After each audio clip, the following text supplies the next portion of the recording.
Everybody, welcome, welcome, welcome. I am Julie Broad with Book Launchers. So excited to have you here.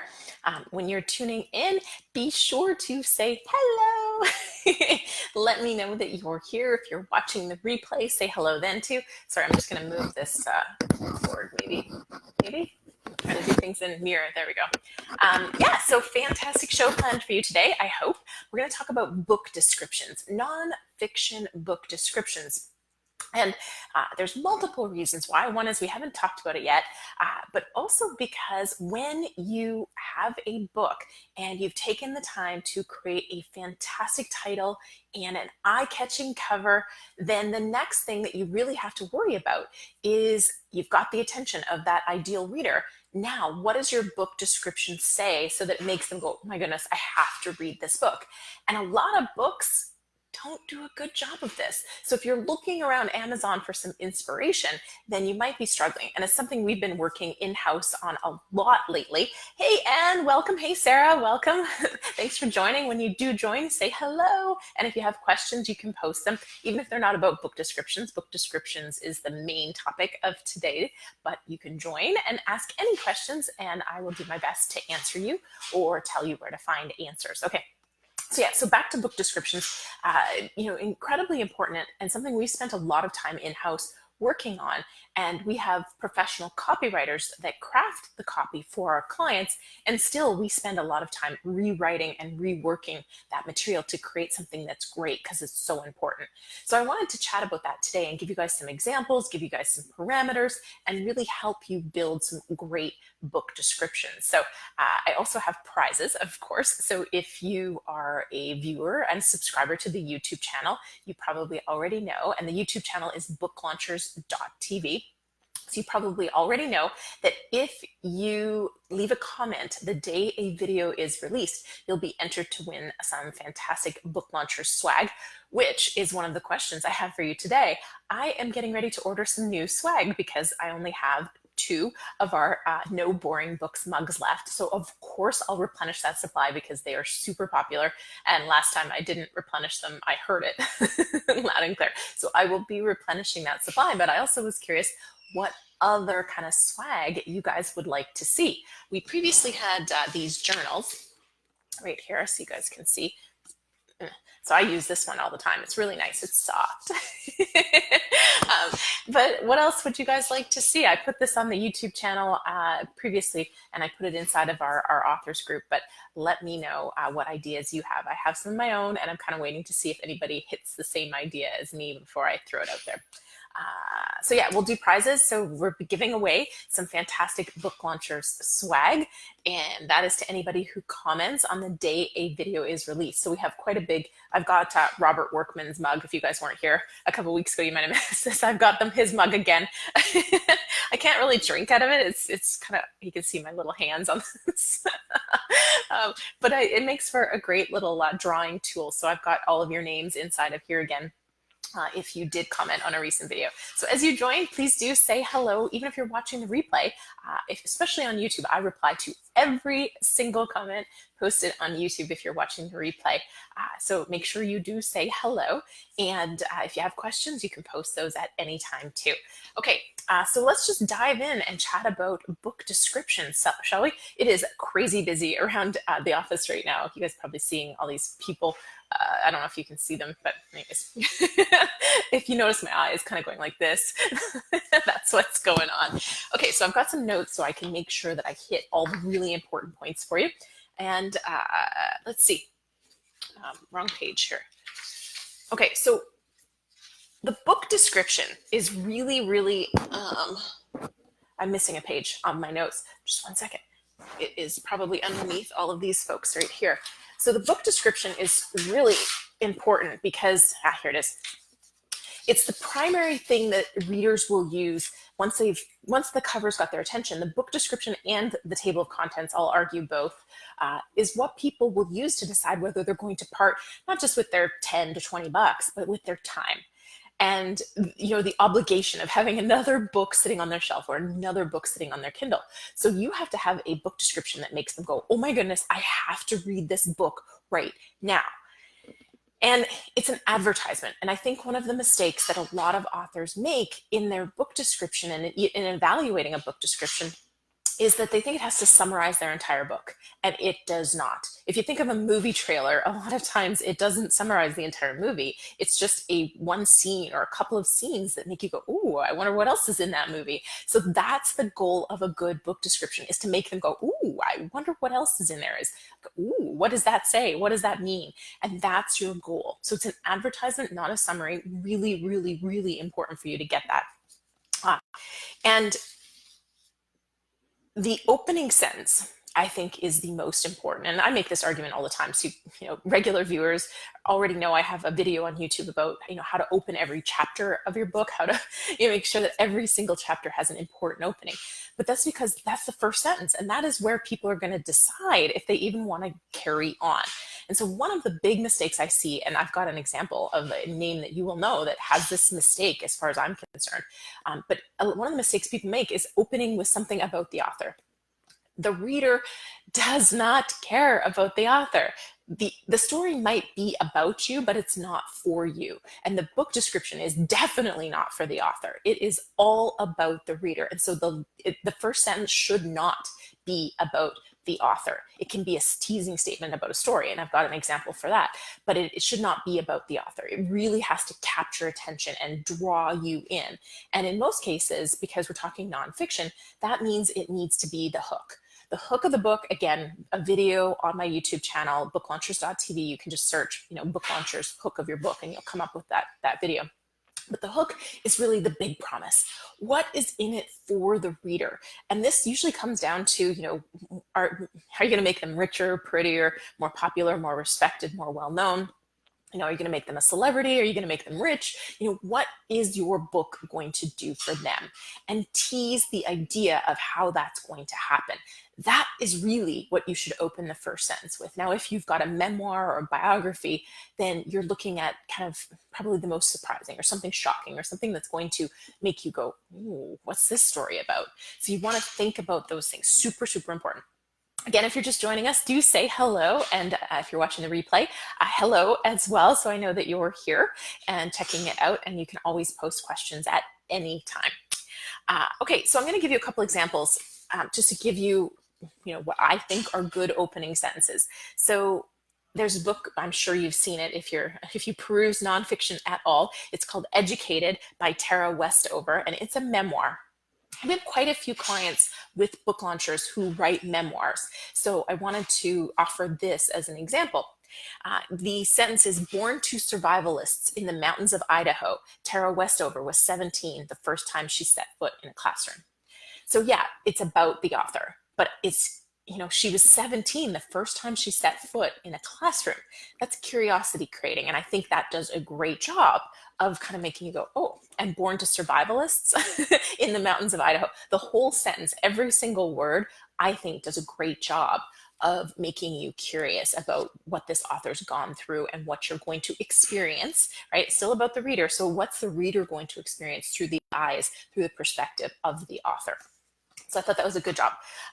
Exactly What to Say by Phil Jones. The first sentence is, often the decision between a customer choosing you over someone like you is your ability to know exactly what to say, when to say it, and how to make it count. So that is a great opening sentence because it makes you go, ooh, I wonder if I know what to say in the right situations. Am I losing customers because I'm not saying the right things? Ooh, thanks for the thumbs up. It floats across my screen. It makes me so happy. So thank you for that. So that's a good example. One of our clients, Carol Sanford, her book is in this little stack back here, right there. I won't pull it down because I don't want to have my books topple everywhere while you guys are watching. I'm pretty clumsy. But her book description starts with, peer review is the foundation for measuring employee performance, but does it help employees realize their full potential? It's a question. And I think a question can work if it now makes you think, ooh, she's going to offer me a different process or different option to feedback. So I thought that one did a really good job as well. So 3 examples. I'll give you an example that I think is very poor, and I'll tell you why you can get away with a poor example, and you'll know as soon as I say the name of how they get away with a poor example. So this one is the book. It's called, where's the title of the book? This is Marketing. That's the book title. This is the book description. Seth Godin has taught and inspired millions of entrepreneurs, marketers, leaders, and fans from all walks of life via his blog, online courses, lectures, and best-selling books. That is a terrible, terrible opening sentence. And the only reason this book has done decently well is because it's a Seth Godin book and he already has a massive, massive following. But there is nothing in that sentence that makes me want to read that book, that makes me care about this book. Anything. It's all about Seth and how amazing he is and how many people he's taught and how many people have learned from him. So it's a very, very poor first sentence for a book description as far as I'm concerned. Okay, so hopefully those are some examples of how you want to start it off. That's really, really important. The book description must cover some sort of an emotion. And this is one thing, a lot of nonfiction authors, and this is part of why we're always about no, our hashtag is no boring books, is your book, just because it's nonfiction, doesn't mean it can't have emotion. I mean, there's almost everything we do in life is driven by emotion, even in business. So connect with that emotion. Is that ideal reader feeling pain? Are you going to offer a solution to that pain? Maybe give them hope. So connect with those emotions that your ideal reader is feeling and that they will feel after they read your book. Again, it's really about that connection and creating curiosity and engagement. So pain is important to hit on if you're solving a problem with your book. Tension, if it's a memoir. Curiosity, those are all, curiosity is kind of an emotion, but those are all things that you want to use. And most importantly, you got to create curiosity about what's in there. And I think that if you've got a memoir, then some paragraphs is okay. But if you have a typical nonfiction how-to book, you need to have some bullet points, and they need to really draw out what makes your book different. Do you have a cool acronym that you could almost be trademarked, or you should trademark? What do you say that's different? What is a commonly held belief in your industry that you completely disprove in your book? Tease that out in those bullets so that you are now creating curiosity and having people go, oh my goodness, this is not like every other book I've read in this industry. And if you read the 3 to 5 bullets in your book description and you're going, I think this is safe, right? This is comfortable. This doesn't feel like anybody's going to be, upset or curious or engaged by this, then you really have to dig a little bit deeper and get in there. Okay, wait, hold on. Okay, there should be a sentence or two about the author. You need to create credibility for the author, for why a reader is going to want to hear what the author has to say in regards to this. So that's important. It's not about the author, but it is the purpose of telling the reader about the author is so that they go, oh, wow, okay, this person knows what they're talking about. This person is going to be interesting to learn from. They're going to have a perspective that I haven't heard yet. So it's not all about, usually on back covers and in Amazon, there's going to be a bio where you can go into greater detail. So this is really just one single sentence. It's going to highlight, the biggest achievement or the decades of experience or the hundreds of clients. One of those pieces that's going to be highlighted there in the description for credibility purposes, so that the reader trusts what they're being told and taught and what they're going to be reading inside of this book. Again, they're parting with hours. So what are you giving them, and why should they trust what they're being given to part with that time? Because the time really is bigger than the money that they're going to spend. Okay, keywords. Keywords, that's kind of the final thing I want to touch on here. I'm just checking my notes to make sure that I didn't miss anything. The keywords, you want to include as many keywords as you naturally can. And this is really, really important for search engine. So if people are searching for a topic on Amazon and even Google, if you're going wide distribution, you want to be found for those keywords, but it becomes is doubly important if you're going to do any sort of Amazon advertising. If you're doing Amazon advertising and you do not have these keywords built into the book description, then you will not be found. It will not have good relevancy for those words. When you try to run ads for that keyword, it won't bring your book up very high. So you're going to struggle. And then the conversion will obviously be very poor on your ads. So it's really, really important to think those through and naturally put them into that book description. You're not writing the book description for the bots that are going to be putting your ad first, but you do have to consider them and really try to incorporate those keywords so that your overall success of your book is getting shown to everybody who's looking for this content. And there's so many factors that go into that, but this is really, really important. Now, a couple notes on word count, and then I'm going to do the draw. And that's it. You guys are quiet today, so it's a fast show. We just hit it hard and we'll get out. But I do want you, so if you're watching the replay, because I know a lot of people catch this on YouTube after the fact, and if you're watching on YouTube after the fact, do tell me what kind of swag we should get. And then I have one more question for you at the end, so make sure you're sticking around for that final question so that I can get your input, because it's really important and fun. Okay, so word count. For the back of the book description has a couple of purposes. One is, of course, the back of the book. So let me just turn around here and grab a couple of books here. So it's going to go on the back of the book. This is Todd Tressiter's book, The Leverage Equation. And this is Ron Neitzel's book, The Green Wizard. So you see the back matter, the back book matter, if you will. So the book description is for that.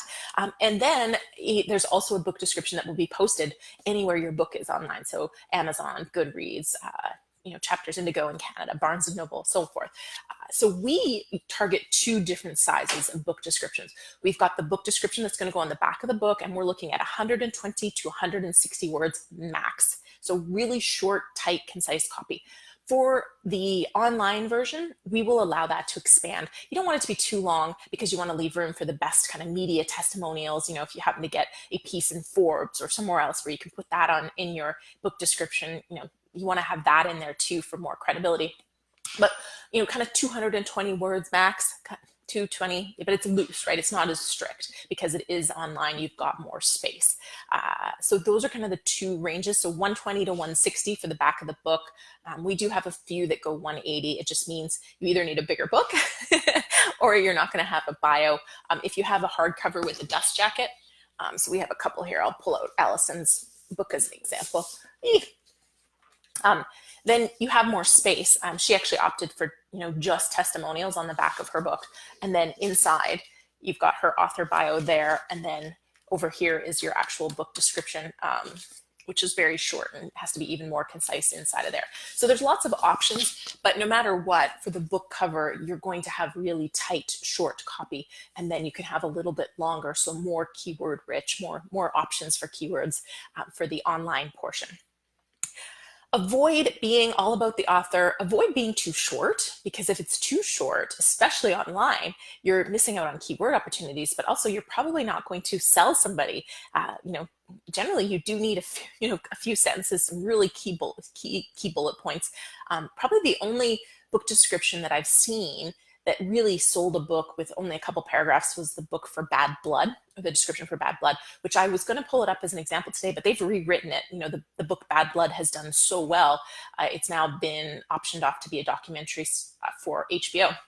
And I think that they've rewritten the book description. I don't think it's actually as strong as it used to be, but I previously bought the book based on the book description and the compelling reviews when it was first launched. So, but that's another an exception, I would say. The story and the foundation of that book is incredible. It kind of sells itself. So generally you want to avoid being too short and avoid being boring. So make it sound different than every other book your ideal reader has read. And I often default to real estate because that's where a lot of my background is. But you don't want the back of your book to be like, okay, in this book you're going to learn how to calculate cash flow, what makes a great property, how to find deals that cash flow, because that's what everybody puts. So what do you say that's different? What do you say that is actually contrary to what everybody believes? And I don't remember what was on the back of my book, but one of my big points was passive income is a myth. Passive income is not real. more properties does not mean more money, right? Doesn't mean more income. It actually means more problems. So these were some of the things that I talked about in my book that I would want to showcase because it was different than what everybody was talking about at the time. So think about that.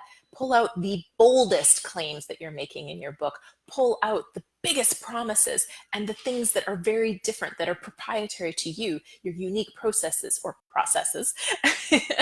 and your systems or tips that are super cool that nobody else is telling, and tease that on your book description. And I think you're going to do so much better selling your book. So hope that helps. Thank you. Of course, if you have questions, you can let me know. Okay, so book swag, just a reminder, tell me, not book swag, tell me your ideas for swag for giveaways. And today's draw, so every day that a YouTube video comes out, if you comment the day the video is released, you will be entered to win some swag from Book Launchers. And so I'm borrowing Robert Workman, as one of our clients, I'm borrowing his swag to do the draw.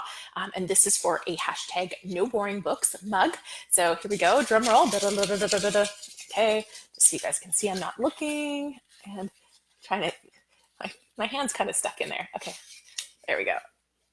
Oh, I've got two. All right. How am I supposed to choose between two? Okay, so we'll go like this. Which one? Which hand, guys? Left or right? Hey, Kevin, you're still up.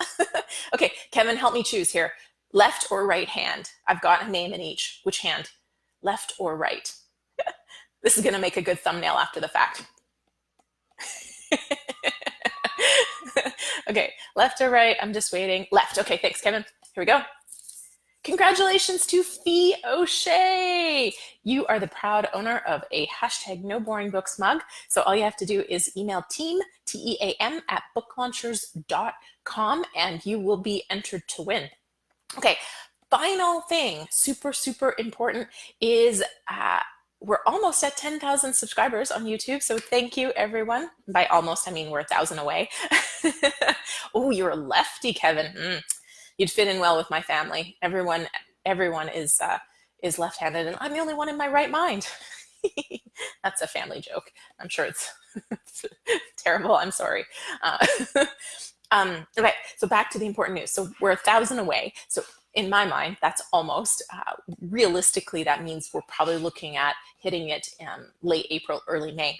So what I'm thinking is we're going to have a party, and I'd love your input on what we'll do. So in LA, we have a great office space that we work out of. It's WeWork.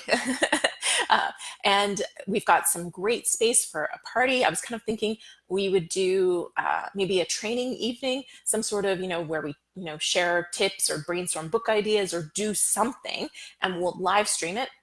So maybe it's just a Q&A session with people from my team, and then you guys can come live if you're in LA.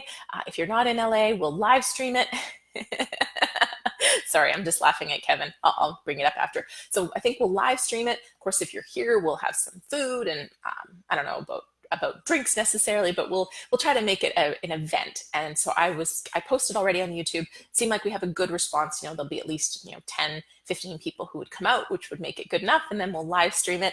So just tell me, what should we do? Should we do a Q&A?